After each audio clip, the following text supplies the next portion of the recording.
आइए इस समय का सदुपयोग करते हैं, अपने मन को, अपने विचारों को गुरु के चरणों में समेट दें, परमात्मा के मार्ग में लगा दें, जिससे हमारा ये जीवन सफल और सार्थक हो जाए।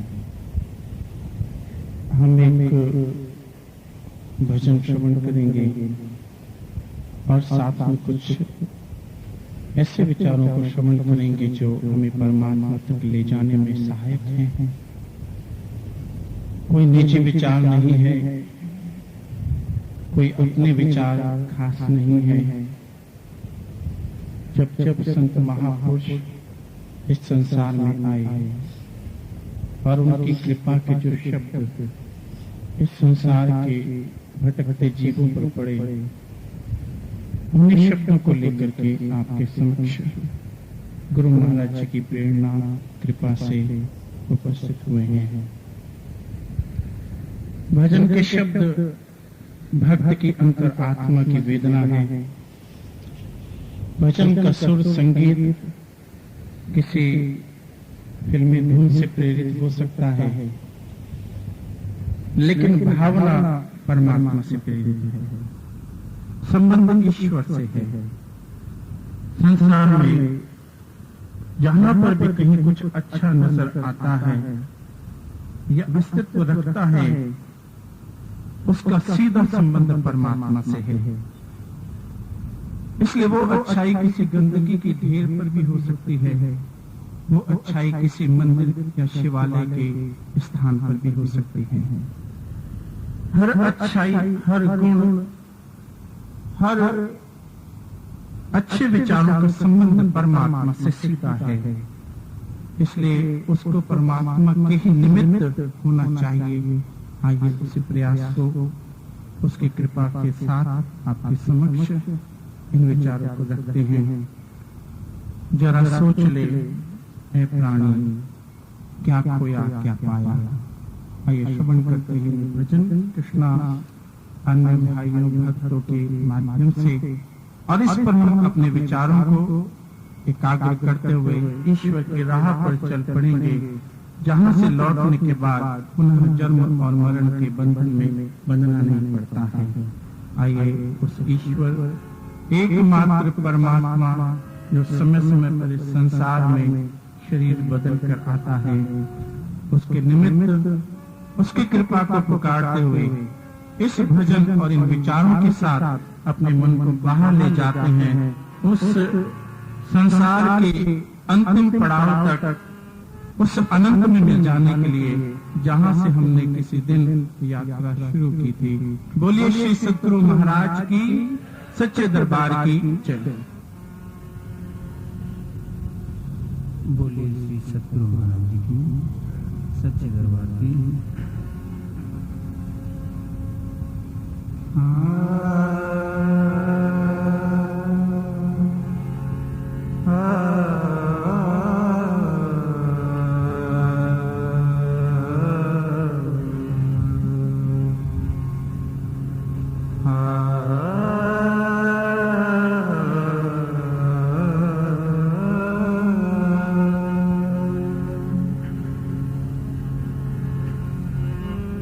जरा सोच ले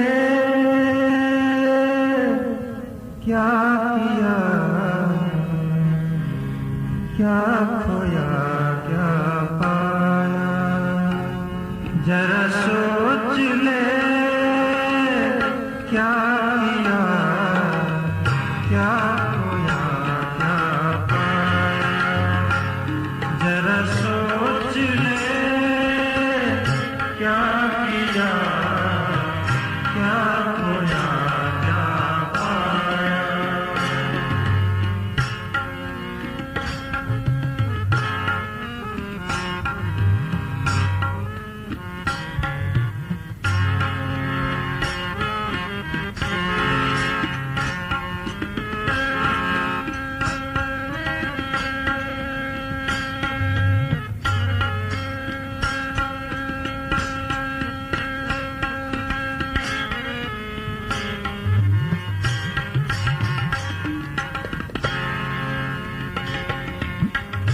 जब से जहां में आया उसको बुला दिया है। जब से जहां में आया उसको बुला दिया है। लाया था साथ जो भी उसको गवा दिया है। लाया था साथ जो भी उसको गवा दिया है। दुनिया में आके बंदे दिल बाप से लगाया। जरा सोच ले क्या किया, क्या खोया, क्या पाया। जरा सोच ले क्या किया, क्या खोया, क्या पाया।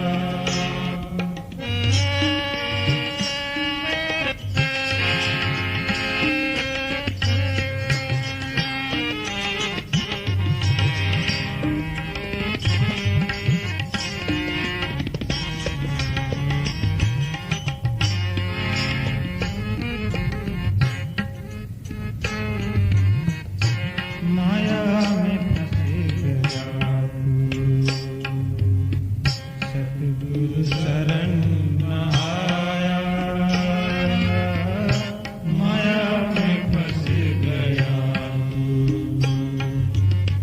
सतगुरु शरण न आया।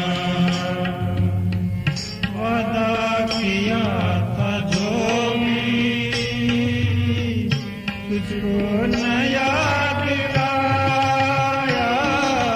वादा किया था जो भी तुझको न याद आया। जब नींद से उठा तू कुछ भी न साथ पाया। जरा सोच ले क्या किया, क्या खोया, क्या पाया। जरा सोच ले क्या किया, क्या खोया, क्या पाया।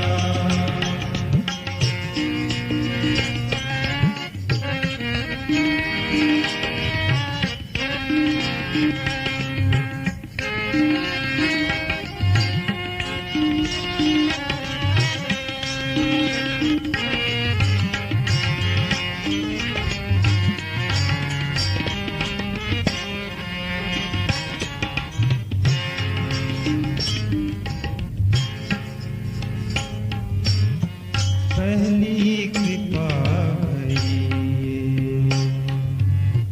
मानव जन्म है पाया।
सोच ले क्या किया क्या खोया ना पाया, जरा सोच ले क्या किया क्या खोया ना पाया।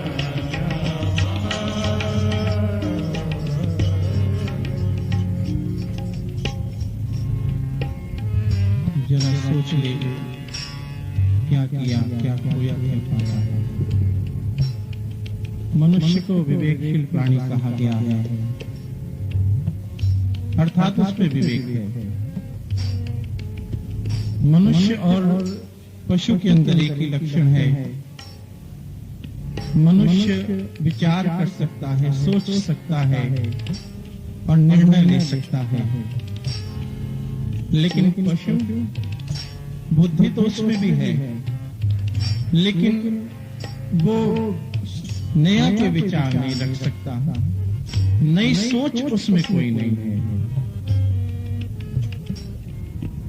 उसको परमात्मा ने जो स्वाभाविक गुण दिए हैं, उन गुणों के आधार पर वो अपने व्यवहार प्रकट करता है। आप किसी मनुष्य को पत्थर उठाकर मारना चाहे, वो भागेगा बचने के लिए, या आप पर वार करेगा।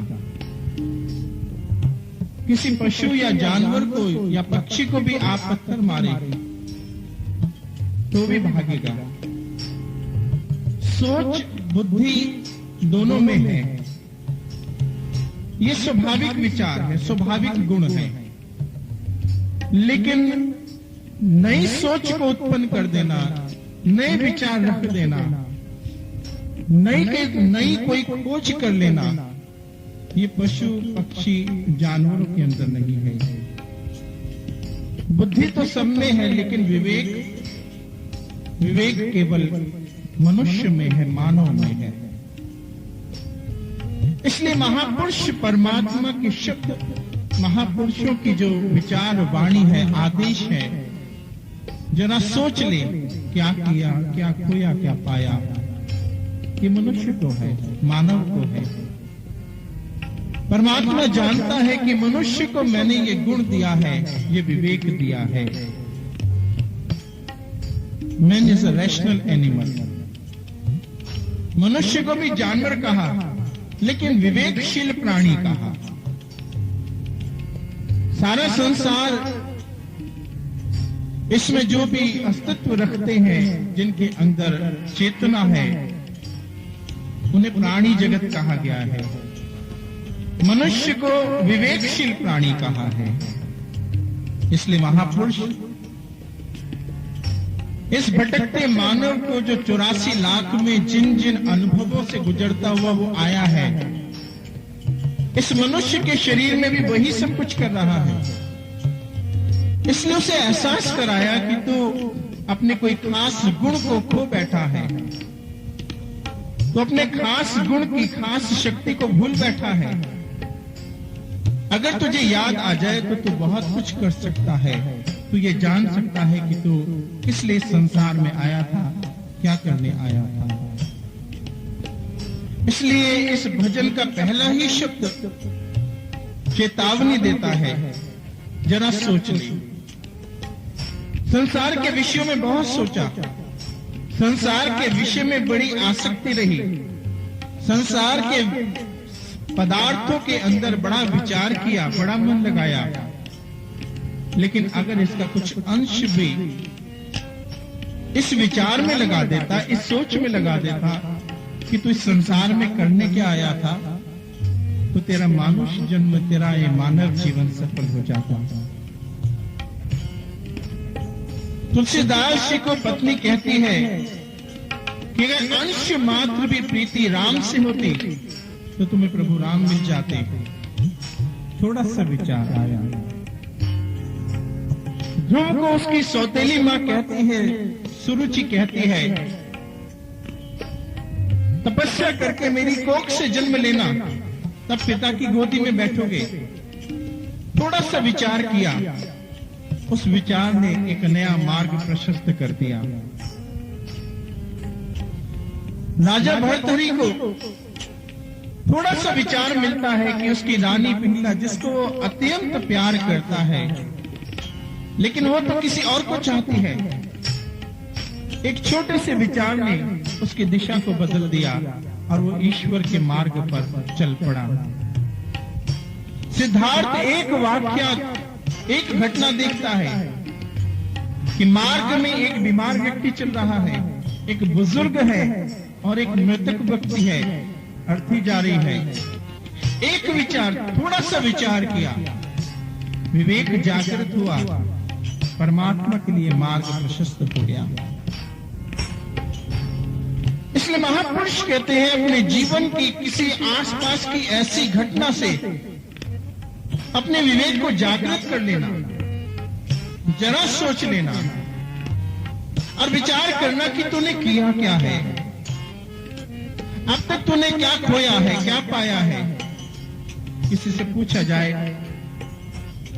आजकल क्या कर रहे हैं, वो कहेगा कि व्यापार में बड़ा घाटा है, सोच रहा हूं कि कोई नया व्यापार शुरू करूं तो कुछ मिल जाए। कोई कहता है कि नौकरी ढूंढ रहा हूं, नौकरी मिल जाए, नौकरी प्राप्त हो जाए। कोई रोता हुआ नजर आता है कि मेरे घर में संतान नहीं है, 14 वर्ष हो गए विवाह के, पुत्र आ जाए तो बड़ा अच्छा हो जाए, पुत्र प्राप्ति के लिए इच्छा करता है। संसार के साधारण प्राणी, संसार के औसतन प्राणी संसार की वस्तुओं की प्राप्ति के लिए भटकते हैं। उनका पाना संसार के तुच्छ पदार्थों में निहित है। उनकी प्राप्ति, उनकी खुशी संसार के क्षणिक आकर्षणों में निहित है। ऐसे में पदार्थ तो प्राप्त हो जाते हैं, लेकिन शांति सुख प्राप्त नहीं होता है। मनुष्य संसार की छोटी सी, जिसका कीमत संसार के बाद कुछ भी नहीं है, और इस संसार में भी ना मालूम वो कब तक हमारा साथ देगी, इसमें मनुष्य अपने जीवन को बहाए चला जा रहा है। एक भक्त कहता है, जरा सोच ले, कुछ विचार, अब तक तूने क्या किया है, क्या खो दिया है, क्या पाया है। तूने कभी ये विचार नहीं किया, जब से जहां में आया उसको भुला दिया है, लाया था साथ जो भी उसको गवा दिया है। इस संसार में तू जब भी आया तूने उसे भुला दिया जो तेरा अपना था, और जो तेरा अपना नहीं था उसको तूने याद रखा। यही सबसे बड़ी विडंबना है भाग्य की। नजर आता है जो अपना नहीं है अपना,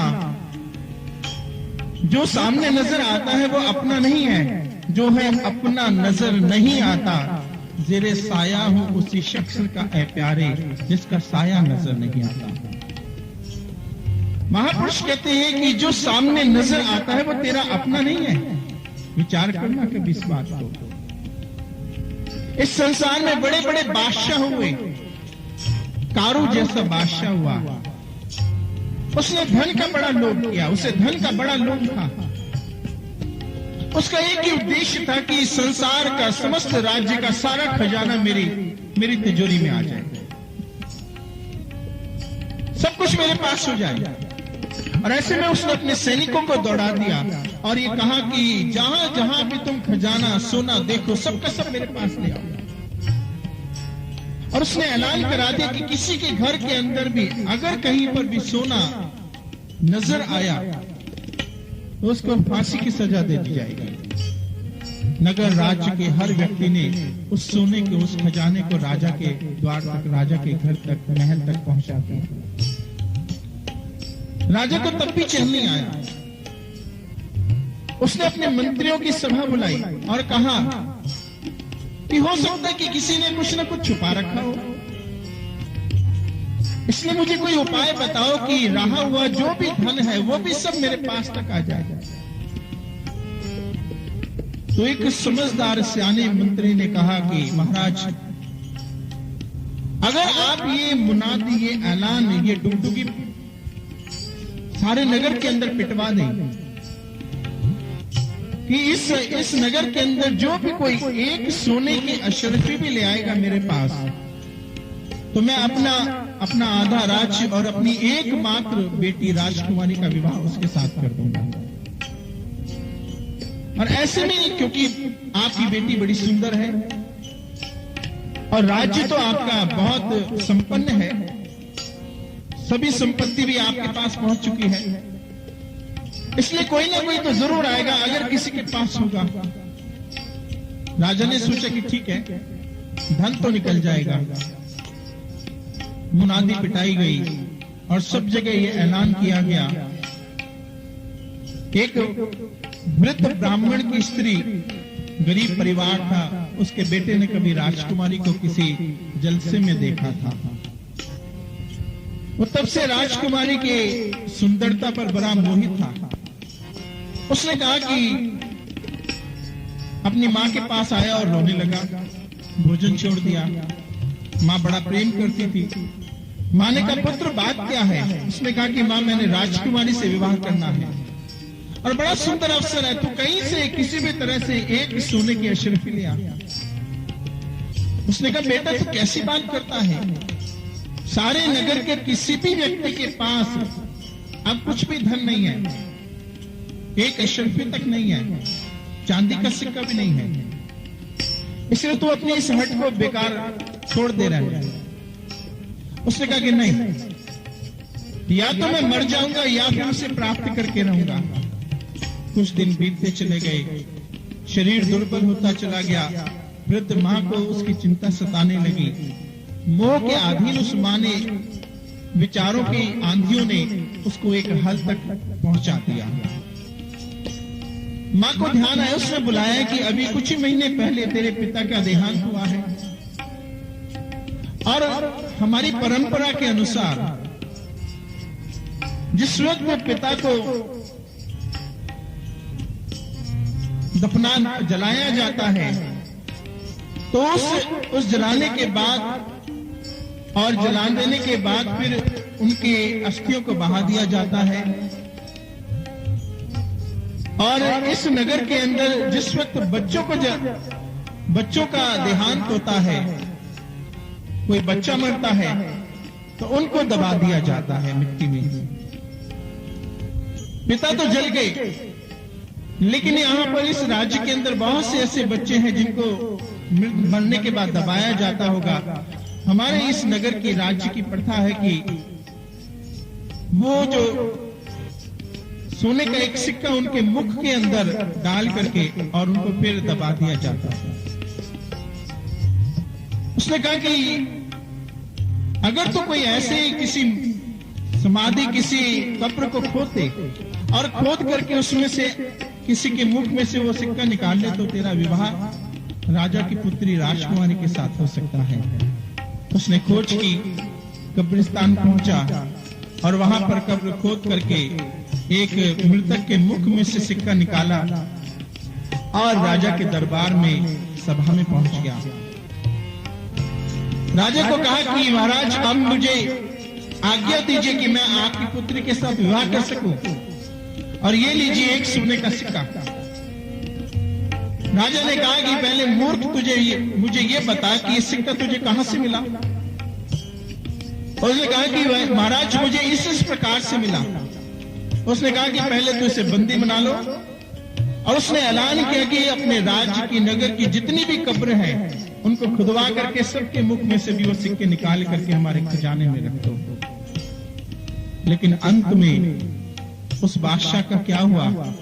इस संसार से एक दमड़ी भी, एक कौड़ी भी नहीं ले जा सका। सिकंदर कहता है कि मेरे हाथों को इस कफन से बाहर कर देना, जनाजे को गली गली से गुजारना, संसार के लोग ये देख सके कि सिकंदर जैसा बादशाह भी संसार से गया तो दोनों हाथ खाली रख के गया। इसलिए महापुरुष कहते हैं कि तू इस संसार के अंदर आया, संसार के तुच्छ वस्तुओं के अंदर आसक्त होकर के उस परमात्मा को बुला दिया। क्योंकि तब जब तू इस संसार में, इस शरीर के अंदर तेरी आत्मा ने प्रवेश किया, तो माता के गर्भ में उल्टा लटक रहा था। महापुरुष कहते हैं, मात गर्भ में अपना सिमरन देत तुम राखन हारे। माता के गर्भ में परमात्मा ने अपने नाम से उसे जोड़ करके उस गर्भ के अग्निकुंड में उल्टा लटकते हुए उसकी रक्षा की थी। अक्सर हम एक दोहा पढ़ते हैं कबीर का, दुख में सुमरन सब करे, सुख में करे न कोई। जो सुख में सुमरन करे तो दुख काहे को होए। हम सोचते हैं कि संसार का दुख अगर हमें पड़ जाता है, आज मन अशांत है, आज व्यापार में घाटा हो गया, आज किसी ने हमें अपशब्द कह दिया, झगड़ा हो गया, हम दुखी हो जाते हैं, परमात्मा याद आ जाता है। महापुरुष इस दुख की बात नहीं करते हैं। दुख में सुमरन सब करे, ये दुख तो परमात्मा को भी था। राम भी इस दुख से प्रेरित थे, वन के अंदर भटकना पड़ा। इसका मतलब भगवान सुख में सुमरन नहीं करते थे क्या? उनका सारा जीवन दुख में बीता। भगवान कृष्ण ने जन्म लेते हैं कारागार में, जेल में। अगर इस दोहे के अनुसार सुख में सुमरन जो करे तो दुख काहे हो, क्या परमात्मा ने सुमरन नहीं किया था जो उसे दुख हुआ? वो तो साक्षात नारायण है, वो तो ब्रह्म से नाम से जुड़े रहते हैं, फिर उन्हें दुख क्यों हुआ? कबीरदास इस संसार के दुख या सुख की बात नहीं करते हैं। दुख में सुमरन सब करे। जिस वक्त माता के गर्भ का ये जो दुख है, एक दुख काटो राम राय तुम मेरा, अगन देह और गर्भ बसेरा। एक ही दुख है। कौन सा दुख? इस गर्भ के अंदर उल्टा लटकने का दुख, गर्भ बसेरा। दुख में सुमरन सब करे। पापी से पापी आत्मा भी जिस वक्त माता के उदर में लटकी होती है, उस वक्त वो भी सुमरन नाम के साथ जुड़ा होता है। लेकिन जैसे इस पेट उदर से बाहर आता है, इस माया नगरी में प्रवेश करता है और उसकी एक एक इंद्री मन की चंचलता के कारण से खुलती चली जाती है, वो अंतर के ज्ञान से, अंतर के नाम से बिछुड़ जाता है, बिछड़ जाता है और संसार की माया से जुड़ जाता है। इसलिए महापुरुष कहते हैं, जो सुख में सुमरन करे, इस संसार के आकर्षण के अंदर भी जो उस नाम से जुड़ जाता है, तो दुख काहे होए, फिर उसे बार बार गर्भ के दुख में नहीं आना पड़ता, जन्म मरण के दुख में आना नहीं पड़ता है। इसलिए महापुरुष कहते हैं, चार पदार्थ ले जग जन्मया, शिव शक्ति कर वास धरे।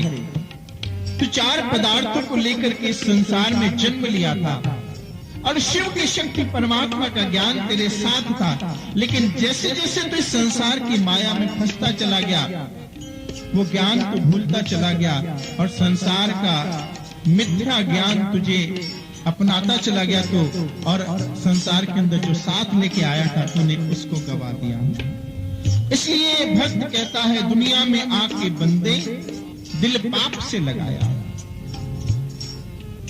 परमात्मा के नाम के बिना जो भी खाते हैं, पीते हैं, पहनते हैं, व्यवहार करते हैं, महापुरुष कहते हैं, उस नाम के बिना तूने जो शरीर का श्रृंगार किया, ये ऐसे है जैसे किसी अर्थी को श्रृंगार करके जलाया जाता है। उस नाम के बिना तूने संसार में जो भी पदार्थ खाए हैं, ये सब ऐसे हैं जैसे तूने झूठन को चखा है, झूठन को खाया है। इस संसार के बिना, संसार के अंदर जो भी तूने भोग किए हैं, वो ऐसे हैं जैसे एक कुकर भोग को करता है। नाम के बिना सब कुछ बेकार है, सब कुछ मिथ्या है। और महापुरुष कहते कि उस परमात्मा के ज्ञान के बिना तेरा एक एक कर्म पशु के समान है, जिसका जीवन के अंदर कोई सार्थकता, महत्व नहीं है। इसलिए महापुरुष कहते हैं कि तू इन सब बातों पर विचार कर, सोच, जरा सोच ले ऐ प्राणी, क्या खोया क्या पाया। इस संसार में आकर के तूने अपने दिल को पाप से लगा दिया है, इसलिए तू अपने जीवन को, अपने मन को उस पाप से हटा और कुछ विचार कर, कुछ सोच, क्योंकि तेरा जीवन किसी और कार्य के लिए मिला था, इस कार्य के लिए नहीं जिस कार्य में तू फंस करके, उलझ करके रह गया है। इसलिए महापुरुष भक्त अपने विचारों में क्या कहते हैं, जरा सोच ले, क्या किया, क्या खोया, क्या पाया।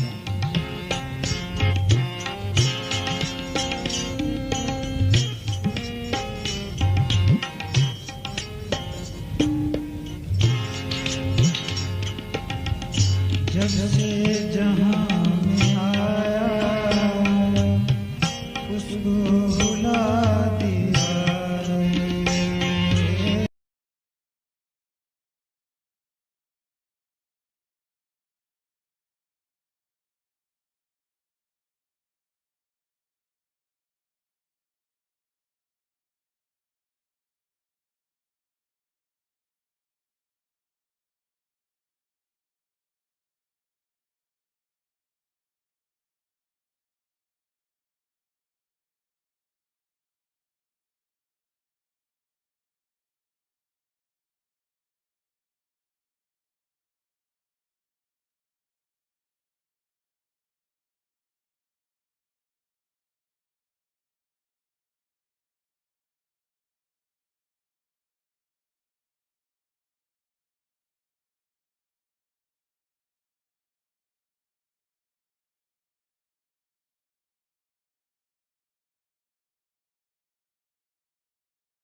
माया में फंस गया सतगुरु शरण आया।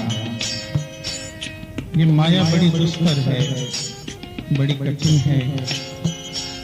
बड़े बड़े ऋषियों को, मुनियों को, तपस्वियों को इसने भरमाया है। नारद जैसा भक्त भी प्रभु की माया में फंस जाता है। विश्वामित्र जैसे तपस्वी भी उसकी माया से प्रेरित होकर के संसार में उलझ जाते हैं। ये माया दो प्रकार की है। एक योग माया है, एक संसार की माया है। योग माया परमात्मा से प्रेरित होती है, परमात्मा के घर तक ले जाती है। आप जिस पैसे से खर्च करके आप सत्संग तक आए हैं, यहाँ सुन रहे हैं, ये जो माया आपने खर्च की, ये योग माया है। संसार के जिन पदार्थों से, संसार की जिन वस्तुओं से, संसार के जिस धन संपदा से आप परमात्मा तक पहुंचते हैं, परमात्मा के साथ जुड़ करके आप उसके साथ व्यवहार करते हैं, वो सब योग माया है। लेकिन जो माया आपको परमात्मा से अलग कर देती है, भरमा देती है, तोड़ देती है, ये शैतान की माया है। माया दो प्रकार की, दो ही चलाए राह, एक मिलाए राम से, एक यमपुर ले जा। एक राम से मिलाती है और एक आपको जन्म मरण के अनंत चक्रों में बांध देती है। माया का अर्थ है जो नहीं है। बड़े अजीब सी बात है। माया छाया एक सी, मिलना जाने कोई, भक्तों के पाछे फिरे सन्मुख आए जो होए। माया को छाया की उपमा दी है। जैसे आप चलते हैं, आपकी परछाई पड़ती है। अब ये परछाई नजर आती है, लेकिन परछाई का अपना कोई अस्तित्व नहीं है। आपकी परछाई को कोई काटे, थूक दे, फूल चढ़ाए या धूप बत्ती दिखाए, कोई फर्क नहीं पड़ता है। ये छाया है, नजर भी आती है, लेकिन इसका कोई महत्व नहीं है। ये किसी कारण नहीं, इसकी कोई गिनती नहीं है, इसका कोई लाभ नहीं है और ना ही इसकी कोई हानि है। ठीक इसी प्रकार से माया का अर्थ जो नहीं है। ये संसार माया की रचना है। गो गोचर जहां लग मन जाई, सब ही माया जानो भाई। जो नजर आती है, भासती है, लेकिन सच नहीं है, दिखती है, आकर्षित करती है, बार बार उलझा लेती है। मन जाने सब बात, जानत ही अवगुण करे, काहे की कुसलात, कर दीपक ले कुंभे परे। मन सब जानता है, सच नहीं है संसार, ये नश्वर है, झूठ है, ये अपना नहीं है, लेकिन बार बार फिर उसमें उलझ जाता है। इस माया ने बड़े बड़े तपस्वियों को उलझा के रख दिया। ये संसार, ये रचना, ये माया से प्रेरित है। वैज्ञानिक कहते हैं मनुष्य के अंदर ये आम धारणा है कि आकाश नीला है। आप अगर बाहर निकलें इस टेंट से और ऊपर देखें तो आकाश आपको नीला नजर आएगा। वैज्ञानिक कहते हैं कि आकाश कलरलेस है, रंगहीन है, ये नीला नहीं है।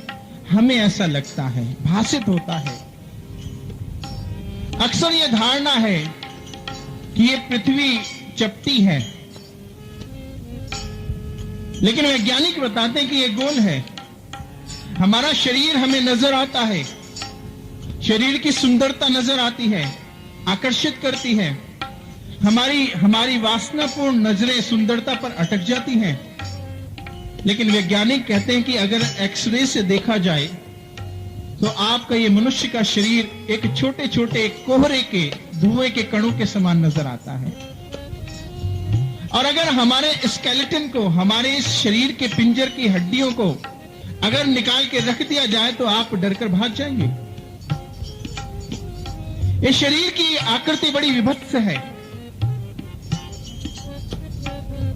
महापुरुष कहते कि ये जो हम समय नजर आता है, ये सब मिथ्या है, झूठ है, माया है। गैलीलियो एक बहुत बड़े साइंटिस्ट हुए जिस वक्त उन्होंने ये इन्वेंशन खोज की कि पृथ्वी जो है, पृथ्वी भी स्थिर है और पृथ्वी चक्कर काटती है सूर्य की ओर, और सूर्य भी चक्कर काटता है, सूर्य भी स्थिर नहीं है। उसने खोज की।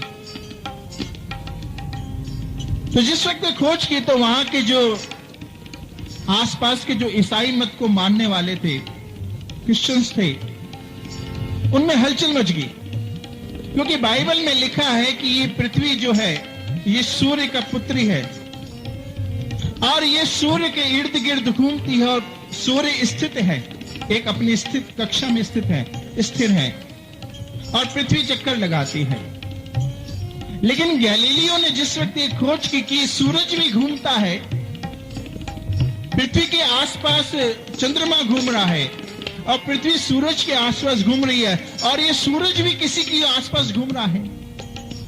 तो जिस वक्त ऐसी खोज की तो वहां के जो ईसाई मानने वाले थे, धर्म के लोग थे, वो सब के सब बड़े नाराज होकर के गैलीलियो के पास आए और आने के बाद उन्होंने उसको बाहर निकाला और कहा कि तुमने हमारी बाइबल से अलग एक स्टेटमेंट, अलग एक विचार क्यों दिया? इसका मतलब तुमने हमारे शास्त्र ईसा मसीह का खंडन कर दिया, हमारे शास्त्र धार्मिक ग्रंथ का खंडन किया। या तो तुम अपना ये विचार बदल दो, नहीं तो हम तुम्हें बदल देंगे, मार देंगे। गैलीलियो ने कहा कि भाई मैं तो एक वैज्ञानिक हूं और विज्ञान की जो खोज है वो सत्य नहीं हो सकती है। बहुत सी खोज है जो आज से पहले हुई, लेकिन आज के वैज्ञानिकों ने उन्हें समाप्त खत्म कर दिया। जिस आधार से विद्युत इलेक्ट्रिसिटी का इन्वेंशन हुई उसको आज नहीं माना जाता है। बहुत से ऐसे विचार हैं जो आगे आने वाले वैज्ञानिकों ने पहले के वैज्ञानिकों के विचारों को समाप्त कर दिया और कहा कि ये ठीक नहीं है। तो हो सकता है मेरा विचार है गलत भी हो सकता है, और मैं ये मानता हूं आपके सामने कि ईसा ने जो कहा वो ठीक होगा, मैंने जो कहा वो गलत है। वो संतुष्ट होकर चले गए। कुछ वैज्ञानिकों ने उनके पास आके कहा कि आपने ये जो खोज की है क्या वाकई में ये गलत है क्या? उन्होंने कहा कि नहीं, मैं इसको सिद्ध कर सकता हूं कि सूरज भी घूमता है, सूरज भी स्थिर नहीं है। और वैज्ञानिकों को उन्होंने प्रमाण दिया। वैज्ञानिकों ने कहा कि फिर आपने उनके सामने क्यों मान लिया? वो तो एक लिखी हुई घटना है और यहां प्रमाण भी है। तो उन्होंने, गैलीलियो ने कहा कि अगर मैं उनके सामने नहीं मानता तो फिर मैं आज जीवित नहीं रहता। मूर्खों के आगे मानने में क्या हर्ष पड़ता है? सत्य तो सत्य ही रहेगा। इसलिए बहुत सी धारणाएं संसार के अंदर ये बनती और बिगड़ती रहती हैं। संसार सत्य नहीं है, संसार की ये माया का विस्तार है। इसके अंदर जो भी कुछ दिखता है, मान लीजिए कि सूर्य चलता है, मान लीजिए कि सूर्य स्थिर भी है, लेकिन ये दोनों का अस्तित्व समाप्त हो जाने वाला है। एक वैज्ञानिक जो खोज करता है वो भी समाप्त हो जाएगी, और एक जो वैज्ञानिक के अलावा जो शास्त्र ग्रंथ जिस बात की चर्चा करते हैं उसके अंदर जो संसार की बातें हैं, विचार हैं, वो भी समाप्त हो जाने वाले हैं। महापुरुष कोई खोज सिद्ध करने नहीं आए, वो एक बात बताने आए कि संसार में जो भी कुछ नजर आता है, दिखता है, ये नश्वर है, नाश हो जाने वाला है। सच्चा केवल एक ही है और वो है परमात्मा ईश्वर, जिसको तूने प्राप्त करना है। इसलिए संसार में ये दो चीजें हैं, एक ब्रह्म है और एक जीव है। जीव ब्रह्म से प्रेरित है, लेकिन जब वो ब्रह्म, अक्सर इस संसार के अंदर भी लोग मिटते हुए देखे गए हैं। संसार के छोटे छोटे पदार्थों में अपना सब कुछ लगाते हुए देखा गया है, लेकिन उसके लगा देने के बाद यहां से प्राप्त कुछ नहीं वो कर पाए। उनका मिटना बीच का पत्थर पे मिट जाना है, उनका खोना एक नदी का रेगिस्तान में खो जाना है। अगर वही जीव इस परमात्मा के चरणों में खो जाए, परमात्मा के ज्ञान में मिट जाए, परमात्मा के लक्ष्य में अपने आप को मिटा दे, तो वो स्वयं परमात्मा बन जाते हैं, वो स्वयं ईश्वर का रूप हो जाते हैं, वो स्वयं व्यापक ब्रह्म हो जाते हैं, वो सागर बन जाते हैं, वो असंख्य बीज का निर्माण कर देते हैं। इसलिए महापुरुष कहते हैं कि ये माया है, इसमें तो फंस गया है।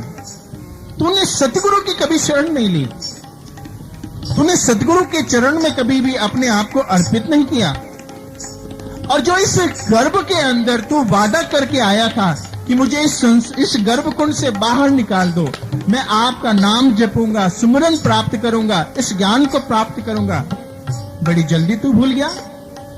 बड़ा धोखेबाज निकला तू, बड़ा एहसान फरामोश निकला तू। तूने बड़ी जल्दी ईश्वर के उस नियम की उल्लंघना कर दी।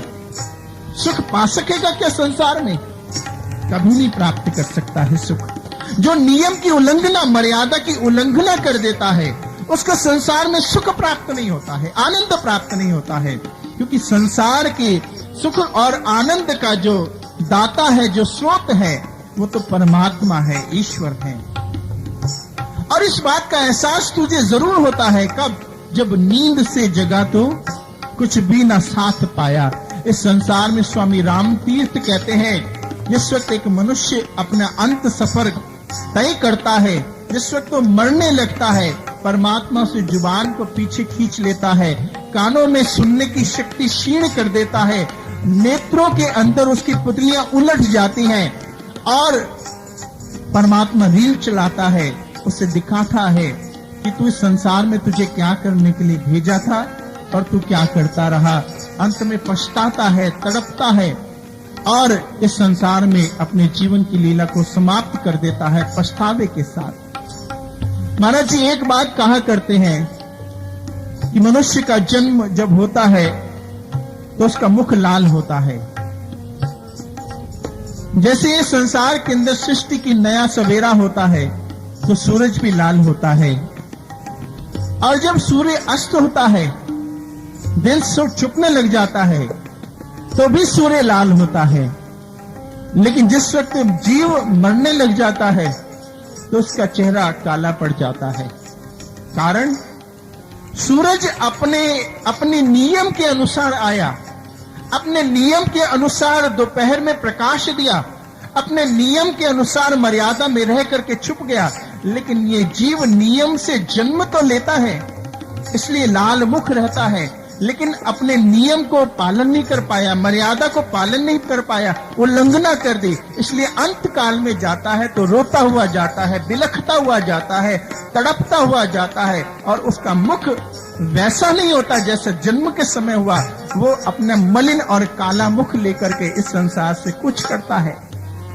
इसलिए सहजो बाई कहती हैं, सहजो मृत्यु के समय पीड़ा होए अपार, बिच्छू 1000 जो डंक मारे एक सार।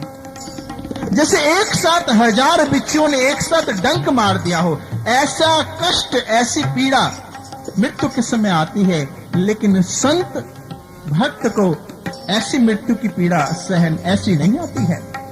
संत का मुख आप देखें, किसी भक्त को मरते हुए देखें, किसी संत को इस शरीर को छोड़ते हुए देखें, आप देखेंगे उसके चेहरे पे एक अनंत शांति है, अनंत आनंद है, अनंत सुख है। उसके चेहरे पे अनंत लाली है। जैसा वो जन्म लेता है उसी प्रकार से अपने शरीर को त्यागता है।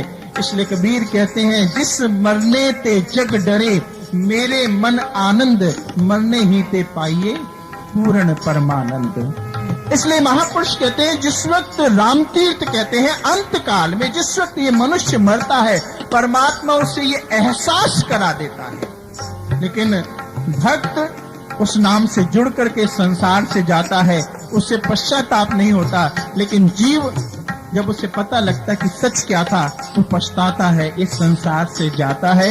इसलिए महापुरुष ये विचार करने को कहते हैं। भक्त ये कहता है, उसके अंतर मन के ये विचार, ये वेदना संसार को झकझोर देना चाहती है।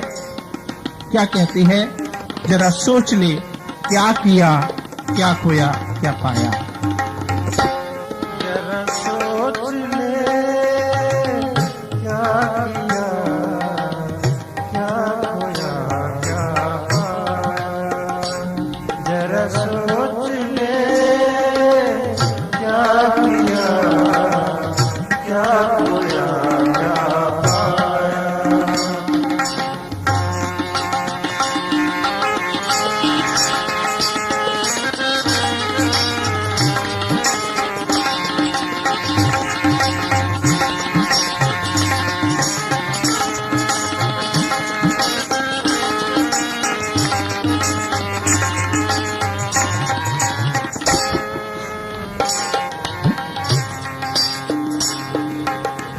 पहली पाभलिए मानव जन्म है।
को जीव को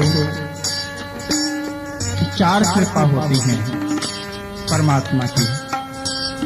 बहुत से लोग कहते हैं कि कोई किसी से मिलता है, भाई क्या हाल चाल है, परमात्मा की बड़ी कृपा है। अच्छा, क्या कृपा क्या है? बस अभी परसों ही एक गाड़ी ली है, एसी है, एयर कंडीशन फिटेड है। कोई कहता है कि हमें बहुत, एक मकान था 2 मकान बन गए। मेरा पुत्र इंजीनियर बन गया, अमेरिका में सेटल हो गया। मुझे भी उसने जो स्पॉन्सरशिप दी है, जल्दी मैं भी वहां चला जाऊंगा। संसार की वस्तुओं को प्राप्त कर लेना, वो सोचते कि ईश्वर की कृपा है, लेकिन परमात्मा की ये कृपा नहीं है।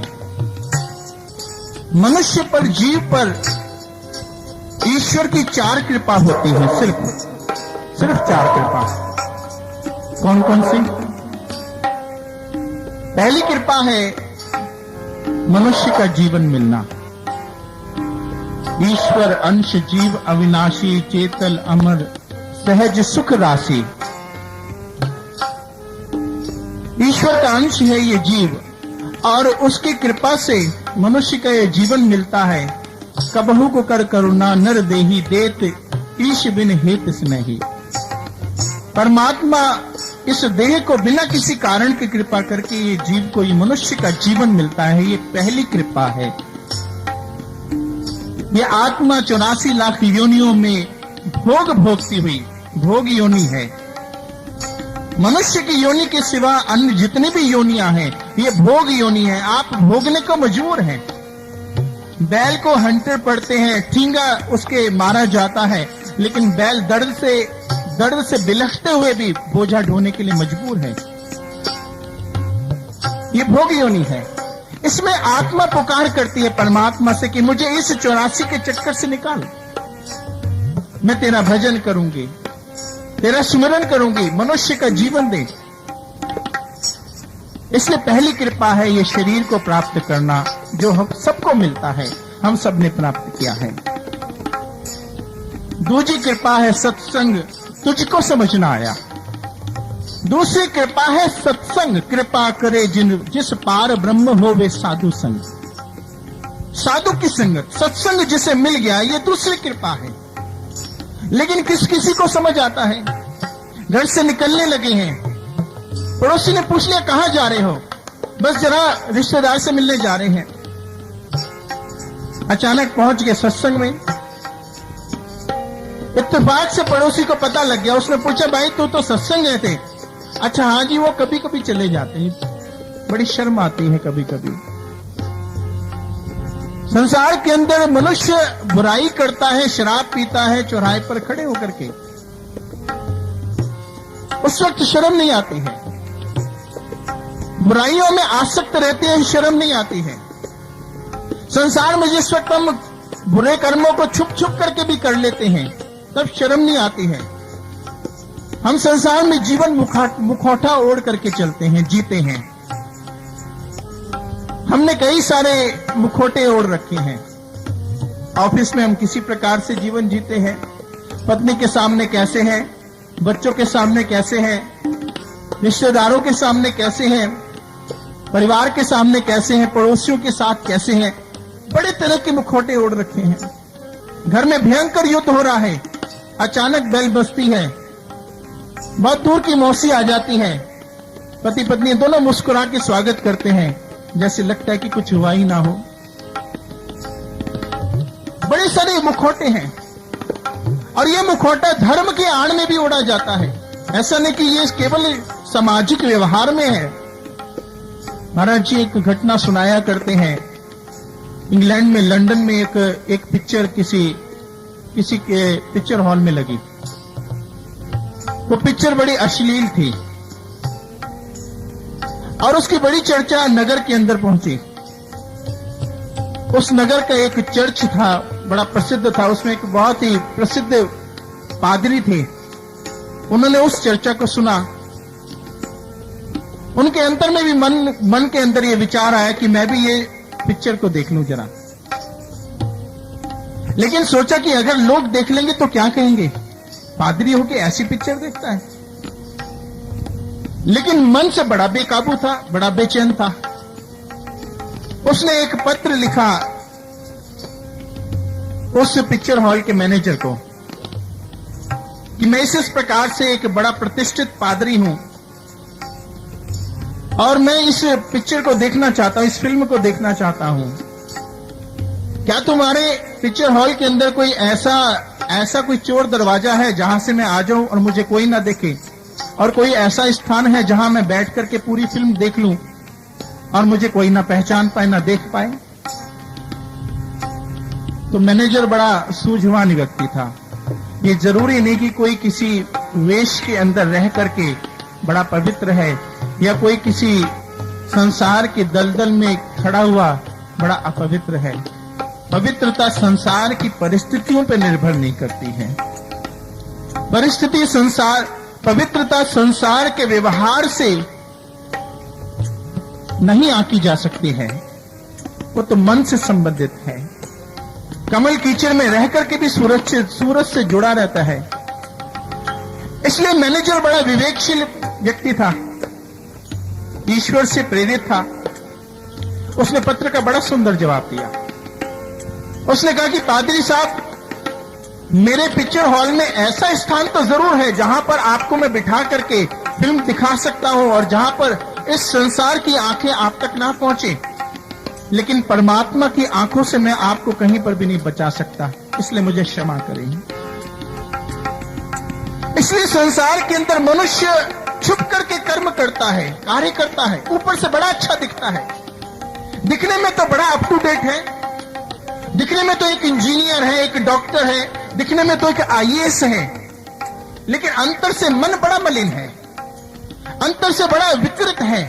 छुप करके बाहर की परिस्थिति, समाज की प्रतिष्ठा जो उसे प्राप्त कर चुका है, उससे वो डर करके मुखौटा ओढ़ करके संसार के दलदल में गुनाह करता है। इसलिए महापुरुष कहते हैं कि इस प्रकार से तू संसार की माया में उलझा। ऐसे लोगों को सत्संग नहीं समझ आता। ऐसे लोग इसका मजाक उड़ाते, परिहास उड़ाते हैं। वो कहते क्या रखा सत्संग में? बहुत सी तरह के विचार, बहुत से तरह के तर्क ढूंढ लेते हैं, क्योंकि बुद्धि तो बहुत चलती है, लेकिन मन बड़ा विकृत है, मन संस्कारी नहीं है। तुलसीदास जी कहते हैं, जैसे ज्वर के ताप से भोजन की रुचि जावे। तुलसीदास जी कहते हैं कि जिस प्रकार से ज्वर के ताप से भोजन की इच्छा नहीं रहती है, ऐसे ही पापी व्यक्ति जो पाप से ग्रस्त है, जिसका मन पापी है, लोभी है, उसको हरि की चर्चा सुहाती नहीं है, उसको परमात्मा की चर्चा नहीं सुहाती है। जैसे किसी को पित्त का रोग हो जाता है तो उसे मिश्री कड़वी लगती है, वो कहते हैं कि कड़वी है मिश्री, मिश्री में कड़वाहट है, लेकिन वो ये भूल जाता है कि रोग उसका है, कड़वाहट मिश्री में नहीं है, कड़वाहट उसके रोग के अंदर है। ठीक इसी प्रकार से मनुष्य इस संसार में जन्म लेता है, ये पहली कृपा है। और दूसरी कृपा है सत्संग। लेकिन जिनको समझ नहीं आया, समझ लेना कि वो पापी हैं, मलिन हैं, जिनकी आत्मा को सत्संग के शब्दों ने झचकोरा नहीं, जिसके मन को सत्संग के शब्दों ने आकर्षित नहीं किया, जिसके मन ने सत्संग के शब्दों में मिठास को ग्रहण नहीं कर पाया, समझ लेना उसको पित्त का रोग हो गया है। समझ लेना कि उसका मन मलिन है और वो मुखौटे के बीच में अन्य विचार, गंदे विचारों के अंदर उलझा हुआ है, संसार के विषयों के अंदर आसक्त है। ऐसे व्यक्ति संस्कारी नहीं हुआ करते हैं, ऐसे व्यक्ति संस्कार से निहित नहीं होते हैं, ऐसे व्यक्ति को सत्संग में आकर के भी कुछ उपलब्धि नहीं हो पाती है। इसलिए महापुरुष कहते हैं, दूसरी कृपा है सत्संग, तुझको समझ ना आया, तुझे समझ नहीं आया। इससे कारण इससे हुआ क्या? न तू परमात्मा की भक्ति को समझ पाया, ना ज्ञान को समझ पाया, ना तुझे समझ आया कि ध्यान किसे कहते हैं। क्योंकि सत्संग कैसी जानिए, जिते एको नाम वखानिए, एको नाम हुक्म है, नानक सतगुरु दिया बुझाए जियो। उस एक नाम के द्वारा वो कहां से मिलेगा? सत्संग से। परमात्मा की पूजा कैसे होनी चाहिए, कहां से पता लगेगा? सत्संग से। ईश्वर की भक्ति क्या होती है, ये कहां से पता लगेगा? सत्संग से। जिसको सत्संग नहीं मिला और वो ईश्वर की पूजा में रत है, समझ लेना कि उसे अभी पूजा की शाश्वत विधि नहीं पता लगी। परमात्मा जिस ज्ञान को देना चाहता है वो केवल और केवल मात्र सत्संग से मिलेगा, साधु की संगत से मिलेगा, सत्संग रूपी सतगुरु की कृपा से मिलेगा। इसलिए ये तीसरी कृपा है कि जिस वक्त उसे सतगुरु के द्वारा ज्ञान प्राप्त हो जाता है, ध्यान, ज्ञान, पूजा। और चौथी कृपा है जिस वक्त इस ज्ञान को प्राप्त करके खुद चलता है। तीन कृपा परमात्मा के द्वारा होती है। पहली कृपा मनुष्य का जीवन मिला, दूसरी कृपा सत्संग मिल गया, सत्संग से प्रेम हो गया, तीसरी कृपा वो ज्ञान प्राप्त हो गया जिसकी चर्चा सत्संग में की गई। चार पदार्थ का ज्ञान जिसको लेकर के तू इस संसार में जन्म लिया था तूने। पहला पदार्थ वो प्रकाश, वो ज्योति। दूसरा पदार्थ वो कीर्तन, अनहद नाद तेरे अंतर में बज रहा है 24 घंटे, इन कानों के बिना तू सुन चुका है। तीसरा पदार्थ वो नाम तेरे घट के अंदर है। और चौथा पदार्थ वो अमृत, तेरे इस शरीर के अंदर अमृत का कुंड है। सत्संग में आकर के सतगुरु की कृपा से, सतगुरु के द्वारा ये चारों पदार्थों का ज्ञान, चार फल तूने प्राप्त कर लिए, ये तीसरी कृपा है। इसके द्वारा तुझे पता लगा कि ध्यान क्या है, ज्ञान क्या है, ध्यान कैसे करते हैं और पूजा किसे कहते हैं। चौथी कृपा मनुष्य को, जीव को खुद करनी पड़ती है और वो है इनका अभ्यास करना, इस पर चलना, इस पर चलते हुए अपने परम लक्ष्य को प्राप्त करते हुए मंजिल को प्राप्त कर लेना। इसलिए महापुरुष आगे चेतावनी देते हैं। भक्त अपने विचारों से आगे कहता है कि इसके ज्ञान ले लेने के बाद भी आगे भी कुछ करना है, उसके लिए क्या सोचना है, क्या विचार करना है। एक भक्त कहता है, आइए भजन के माध्यम से श्रवण करते हैं, जरा सोच ले क्या किया, क्या खोया, क्या पाया। मार्ग तेरा ये सतगुरु, चलना बड़ा कठिन है। मार्ग तेरा ये सतगुरु, चलना बड़ा कठिन है। चलता मगर में जब हूँ,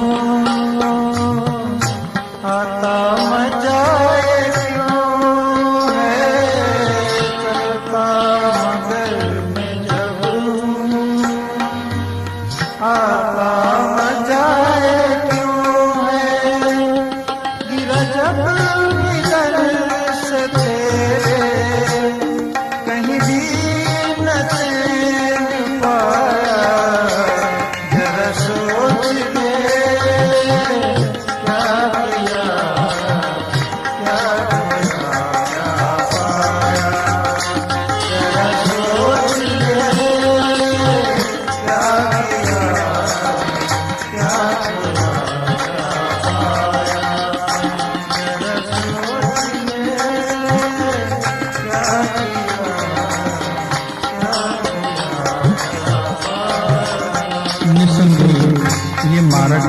बड़ा कठिन है।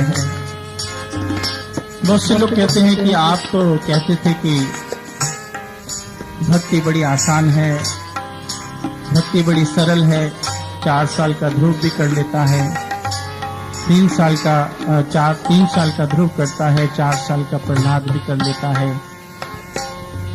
भक्ति तो बड़ी सफल है, स्वतंत्र है और बड़ी सरल है, लेकिन ये मन बड़ा जटिल है।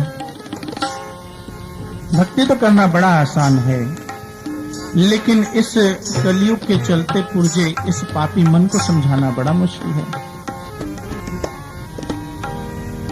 सत्संग भी मिल गया, ज्ञान भी मिल गया, सतगुरु की कृपा हो गई, मानुष्य जन्म तो पा ही लिया है, लेकिन अब वो चलना भी है। मार्ग तेरा ये सतगुरु, चलना बड़ा कठिन है। चलता मगर मैं जब हूं आता मजा ये क्यों है। कठिन भी है, लेकिन जैसे जैसे मैं चलता चला जाता हूं आनंद आने लगता है, मजा भी बहुत आता है। बड़ा विरोधाभास ये वाक्य है, स्टेटमेंट बड़ी कॉन्ट्रोडिक्टिव है। जैसे आप देखेंगे कि आप बचपन में पढ़ते हैं, माँ पकड़ पकड़ के लाती है, बेटा पढ़ ले। हम भाग भाग जाते हैं खेल में, और अगर हम पढ़ लेते हैं तो बड़े होकर के माँ की कृपा को याद करते हैं, सोचते हैं बड़ा अच्छा किया, नहीं तो आज ये सुख, ये साधन, ये संसार में रहना, जीवन बड़ा दुर्भर हो जाता। और जो नहीं पढ़ते हैं तो बड़ा मुश्किल हो जाता है, फिर बड़ा पछताते हैं। या जिस वक्त हम पढ़ते हैं तो बड़ा दुख लगता है, लेकिन जिस वक्त रिपोर्ट कार्ड साथ में लेकर के आते हैं तो बड़ा खुशी होती है, बड़ी आनंद होता है। फिर सोचते हैं बड़ा अच्छा किया जो पढ़ ली। छोटे छोटे से उदाहरण हैं जो हमारे ही जीवन में हैं, घटित हुए हैं, और हमें इस मार्ग में भी प्रेरित करते हैं। ये तो संसार की एक छोटी सी विद्या है, जिसमें सफलता प्राप्त कर लेने से इतनी खुशी हासिल होती है। आप सोचे कि परम विद्या जिसमें से सब कुछ निकला है, उसमें जिस दिन हम सफलता हासिल करते हैं, जैसे जैसे उसमें कितना आनंद आता है, ये तो स्वाभाविक है। इसलिए इस मार्ग पर चलते हुए 4 चीजों की अत्यंत आवश्यकता है। पहली है सत्संग से प्रेम, नियमित सत्संग। अगर हम इसे प्राप्त करते हैं, अगर हम बिछुड़ गए, ज्ञान के बाद नहीं चल पाए तो भी समस्या है, और अगर चलते हैं तो उसमें चलते रहने के लिए इन 4 चीजों की बड़ी आवश्यकता है। सत्संग है, साधना है, रोज प्रतिदिन 1 घंटा नियमित साधना, सेवा से जुड़ना है, तन से, मन से, धन से, और गुरु के दर्शन, गुरु महाराज के दर्शन बहुत जरूरी है। दर्शन ये जैसे आपकी घड़ी अगर किसी जबरदस्त मैग्नेटिक फील्ड के साथ आ जाए, चुंबक के साथ आ जाए, तो ये घड़ी रुक जाएगी। इसी प्रकार से ये संसार का आकर्षण, संसार की जो फील्ड है, ये मैग्नेट की फील्ड से भी बड़ी पावरफुल है, बड़ी आकर्षण, बड़ी जबरदस्त है। इसमें जिस वक्त ये मन रूपी घड़ी जाती है, सुइयां जाती है, तो ये माया आकर्षित कर लेती है और रुक जाते, अपने जीवन की गति रोक देते हैं। गति मतलब जो करना चाहिए उससे विमुख हो जाते हैं, हट जाते हैं। ऐसे में गुरु का दर्शन उस आकर्षण से परे करता है। इसलिए ये दर्शन, ये सेवा, ये साधना, ये सत्संग, ये 4 चीजें बड़ी आवश्यक हैं। ये कृपा हमने खुद करनी है, ये चौथी कृपा है, ये हम खुद करना है हमने अपने आप पर। ये हमारे ऊपर है कि हम अपने ऊपर कितनी कृपा करते हैं। जितनी ये कृपा करेंगे उतना ही हम ईश्वर के नजदीक पहुंचते चले जाएंगे। इस कृपा के अंदर, कृपा का अर्थ होता है कर और पा। हम सोचे महाराज जी साधना कराएंगे, ज्ञान दे दिया, जैसे उन्होंने ज्ञान दिया है वैसे साधना भी करा लेंगे। ये ठीक नहीं है, ये हमें करना है। वो अपने आप खींचेंगे सत्संग में। आप सत्संग में क्यों नहीं आए? बात यह कि वो मेरा भतीजा आ गया था, हॉस्टल में रहता ना, हफ्ते में 1 ही दिन तो आता है। सत्संग भी तो 1 ही दिन आता है, सत्संग कौन सा रोज हो जाता है। बड़े दिन हो गए मिलना था उसे, उसने बड़ा आग्रह किया तो रुक गई। ये मन है, ये कृपा हमने खुद करनी है। ये कृपा हमारे ऊपर हमने खुद करनी है कि हमें संसार प्रिय है या ईश्वर प्रिय है। हमने ये अपने मन में, अपने इस अंतर्द्वंद से बाहर निकलना है कि परमात्मा पहले है या संसार पहले है। इसलिए महापुरुष कहते हैं, नानक कच्चड़िया सो तोड़, ढूंढ सज्जन संत पकिया, कोई जूंदिया बिछड़े उम्बो या न जाए छोड़। जिससे आप प्रीति लगा रहे हैं, इनका कोई भरोसा नहीं है कि कब आपको छोड़ के चल पड़े, कब पीठ फेर ले, इनका कोई भरोसा नहीं है।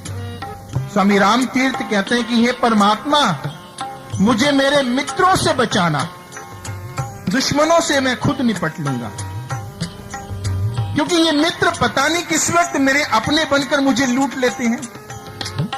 आपका भतीजा आपके घर में आ गया और उसने आपको ईश्वर से अलग कर दिया, ये लूट ही तो लिया आपको।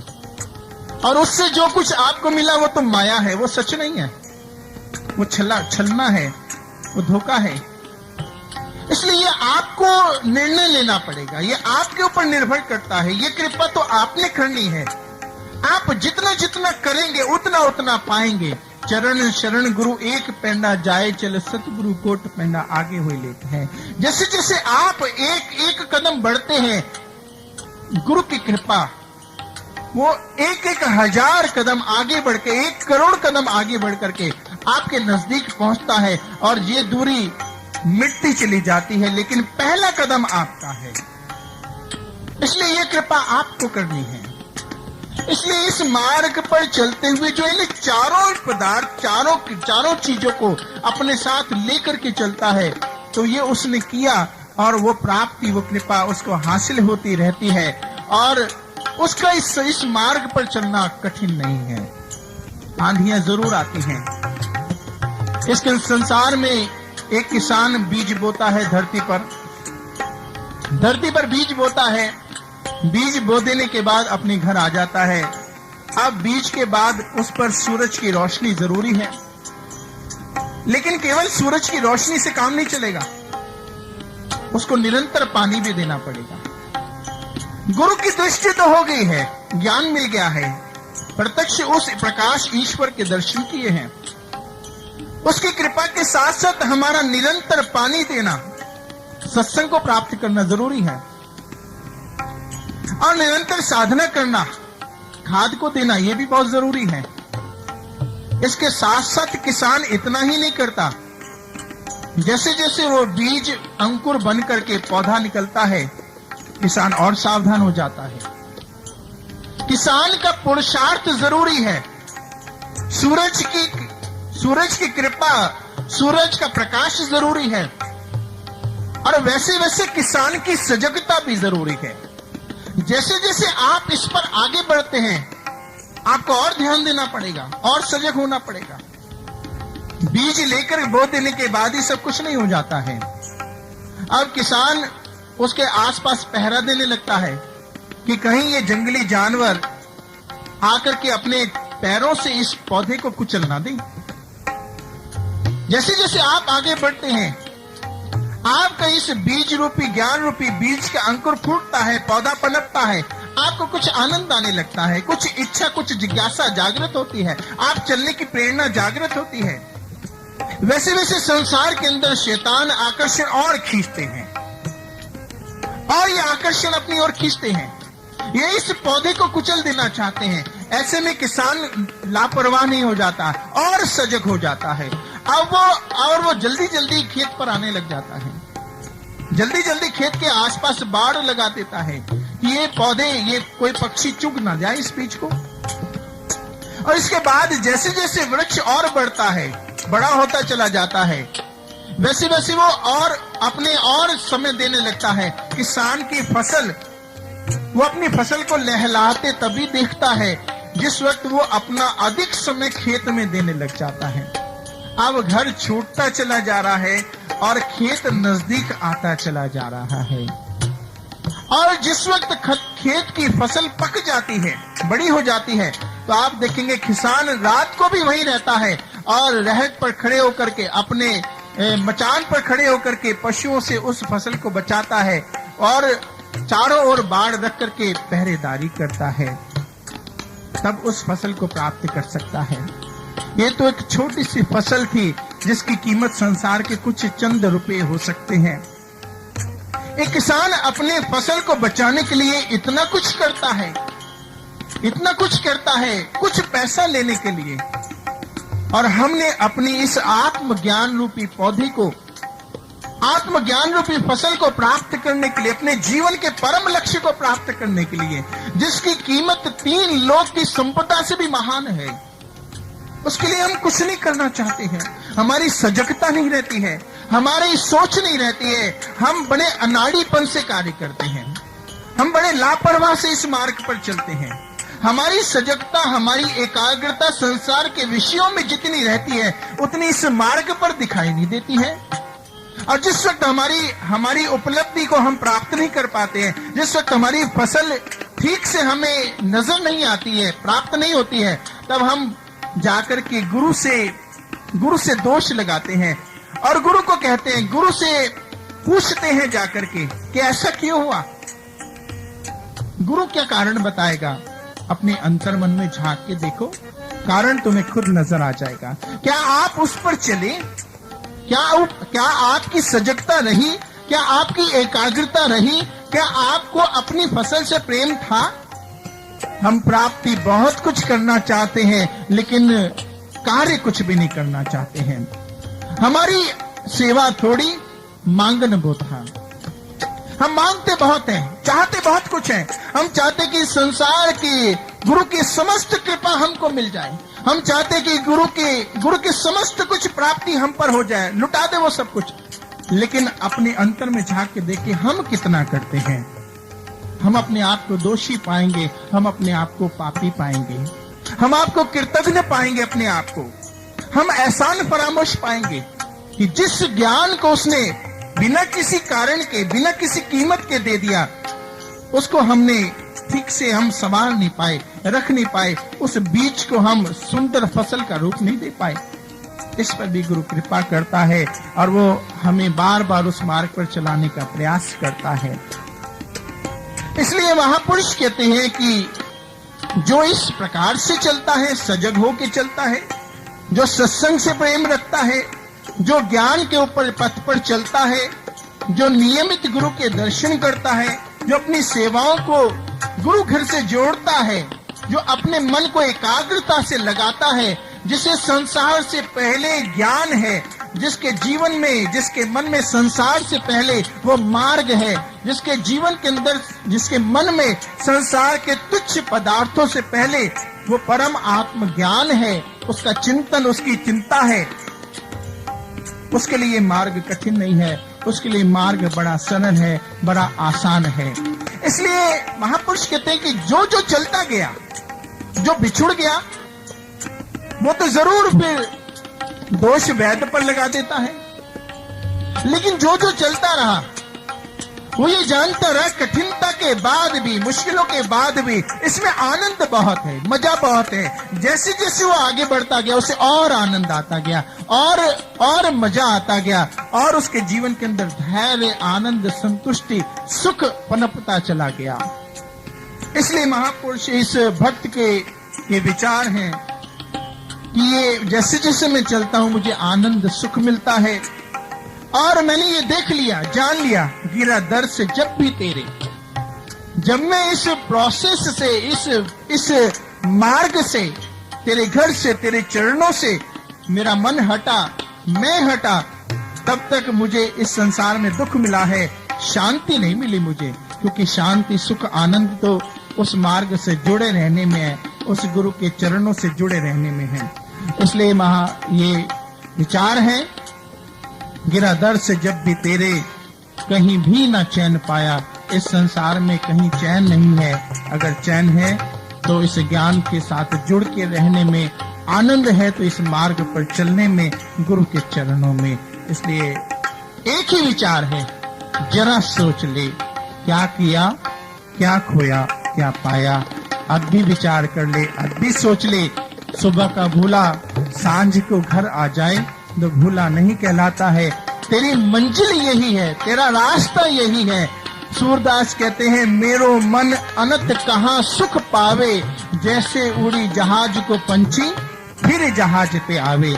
जैसे जहाज पर, समुद्र में चलता हुए जहाज पर एक पंछी उड़ करके जाता तो है, लेकिन दूर दूर किनारा ना पाने के बाद वापस घूम फिर करके फिर जहाज पर आ जाता है। ऐसे जैसे जैसे मेरा ये मन इस मार्ग से हटा और हम भटक करके फिर मुझे यहीं आना पड़ा, और मैंने ये जान लिया है कि तेरे दर से अलग होके कहीं चैन नहीं है, कहीं सुख नहीं है। इसलिए तू कृपा करना कि मुझे इस मार्ग से जोड़ करके रखना, मुझे शक्ति, वो ताकत और वो क्षमता देना कि मैं तुझ पर, तेरे दर पर हमेशा नतमस्तक रहूं, जुड़ा रहूं और तेरे मार्ग पर चलता रहूं। इसलिए सोचना है, विचार करना है, जरा सोच ले, क्या किया, क्या खोया, क्या पाया।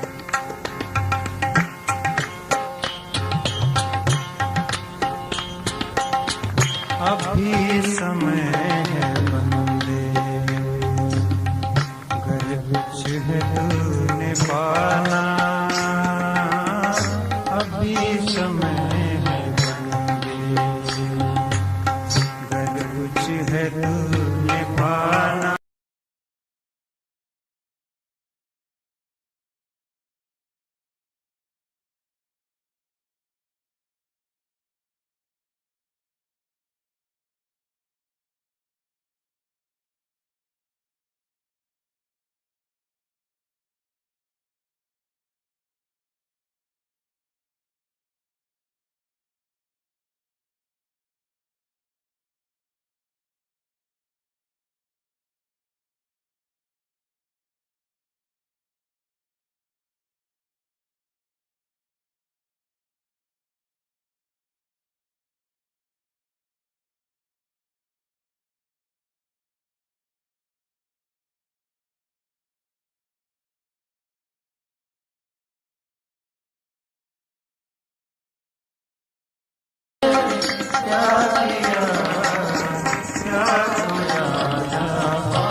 इसलिए महापुरुष अंत में ये चेतावनी देते हैं, अब भी समय है बंदे, अगर कुछ है तूने पाना। संसार को तो तूने देख लिया, अब जरा आध्यात्म को भी तो देख, चलकर तो देख।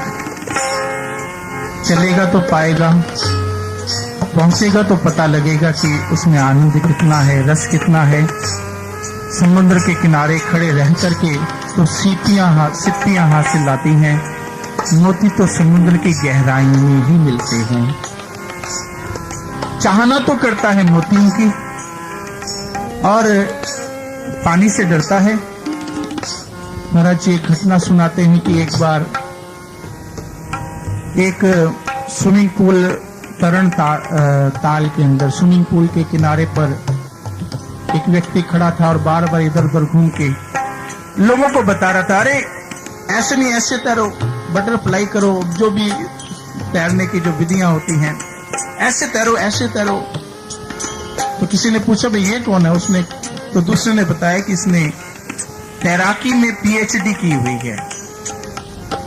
अचानक एक तैरने वाला बालक था, वो बाहर निकल के आया और वापस जब छलांग लगाने लगा तो उसका पैर फिसल गया। पैर फिसलने से ये जो शिक्षक था, जो सबको बता रहा था, उसके साथ टकरा गया, वो भी पानी में गिर पड़ा। जैसे गिरा तो जोर जोर से चिल्लाने लगा, किताब एक तरफ गिर गई और ऊपर कभी नीचे, वो जोर से चिल्ला रहे, बचाओ बचाओ, कोई बचाओ। तो 2-4 लोग कूदे और कूद के बाहर निकाला। व्यक्ति जो देख रहा था वो पास में गया, होश में आया, पानी बाहर मुंह से निकाला, पेट में से। उससे पूछा कि भाई आप तो पीएचडी की है तैरने में, तैराकी में? उसने कहा कि हाँ। तो आप डूब कैसे गए? कहते मुझे तैरना थोड़ी ना आता है, पीएचडी सिर्फ की है मैंने। ऐसा ज्ञान, ऐसा विचार अक्सर इस संसार के अंदर इस प्रकार से देखा जाता है। इस संसार के अंदर जो भी कुछ है, जितनी भी विद्याएं हैं, अधूरी हैं और ये हमें इस भव सागर से तैरा के पार नहीं कर सकती हैं। ये तो शब्द हैं, कथनी बिन करनी इति जो शशि बिन रजनी, जिमी साहस बिन सूरमा बिन भूषण सजनी। कहने में क्या जाता है? बहुत से लोग कहते हैं हम भी आपको बड़े सुंदर सुंदर उपदेश दे रहे हैं, आप भी सुनते हैं। संसार में बहुत से उपदेश बहुत से स्थानों पर सुनाए जाते हैं, लेकिन ये सब कहना है। कथनी बिन करनी थी, कथनी ऐसे है करनी जहां करनी नहीं हो। जिमी शशि बिन रजनी, रात्रि के अंदर चंद्रमा नहीं हो तो बड़ी बेकार सी। अमावस को कोई पसंद नहीं करता क्योंकि अंधकार रहता है।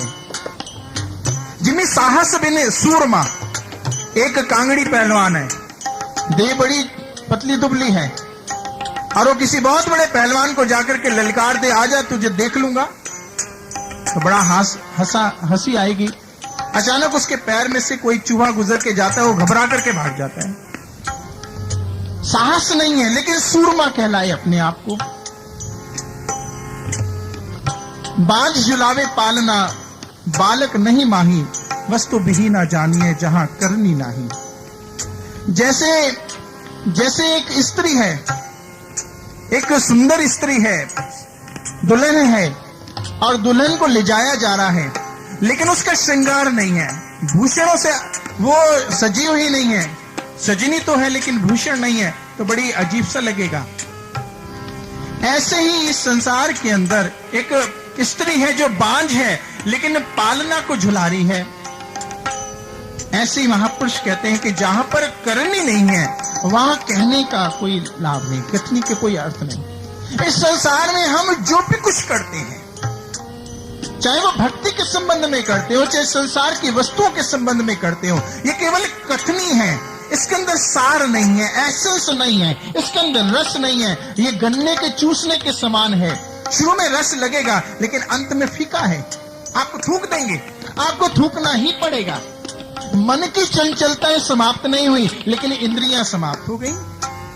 आंखों ने देखना छोड़ दिया लेकिन मन देखना चाहता है, कानों ने सुनना छोड़ दिया लेकिन मन निंदा चुगली को सुनना चाहता है, इंद्रियों ने जवाब दे दिया लेकिन ये मन जवाब नहीं देता। इसलिए मन दगाबाज, आपके जिस शरीर से इसने रस को चूसा है, इस शरीर को छोड़ के कोई और शरीर धारण करने निकल पड़ता है। ये मन बड़ा धोखेबाज है।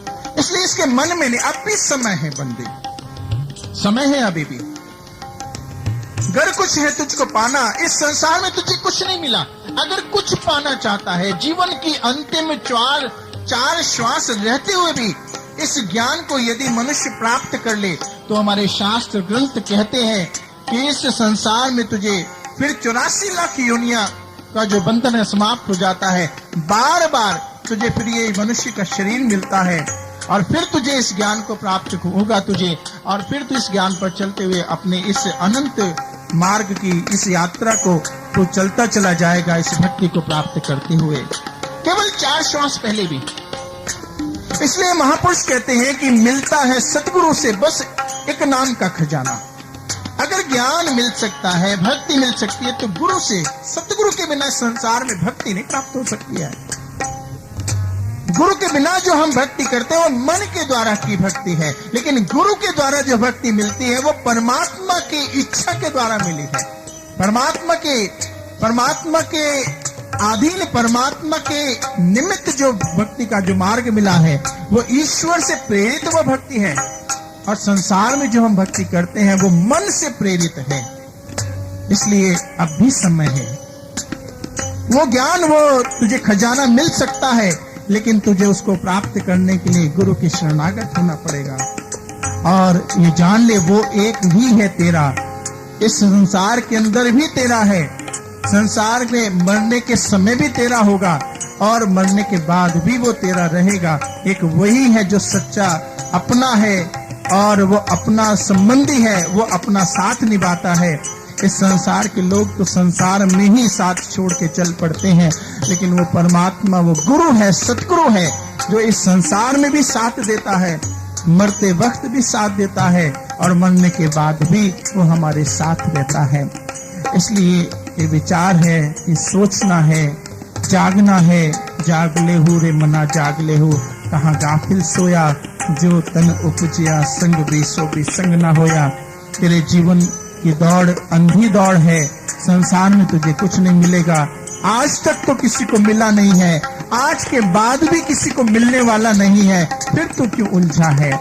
और जहां से मिलना है, आज तक जिसको मिलता आया है, जहां से मिलता आया है, आगे भी जहां से मिलना है, उस द्वार में तू पहुंचा है। अब तू गफलत मत करना। इसलिए महापुरुष हमें समझाते हैं कि संसार के अंदर हम उस ईश्वर की खोज को अपने भीतर करें, अंतर जगत में करें, और उसमें जाने के लिए हमें साधन की जरूरत है, मार्ग, रास्ते की जरूरत है, और उस रास्ते में प्रवेश करने के लिए वो दरवाजा खुलना चाहिए, और वो दरवाजा कोई महापुरुष संत खोलता है, हमारा जीवन सफल और सार्थक हो जाता है। इसलिए इतना ही कहते हुए अपने विचारों को यहाँ विराम देता हूँ, और इस अनंत मार्ग पर चलने की अभिलाषा रखते हुए आइए हम सब परमात्मा से ऐसे ही दृष्टि का, ऐसे ही ज्ञान का, ऐसे ही अनुभव का अनुभव को प्राप्त कर लेने के लिए कामना करते हैं और अपने जीवन को सफल बनाने के लिए उससे प्रार्थना करते हैं। आइए इस जय घोष के साथ बोलिए सियावर रामचंद्र महाराज की, बोलिए श्री सद्गुरु महाराज की, सच्चे दरबार की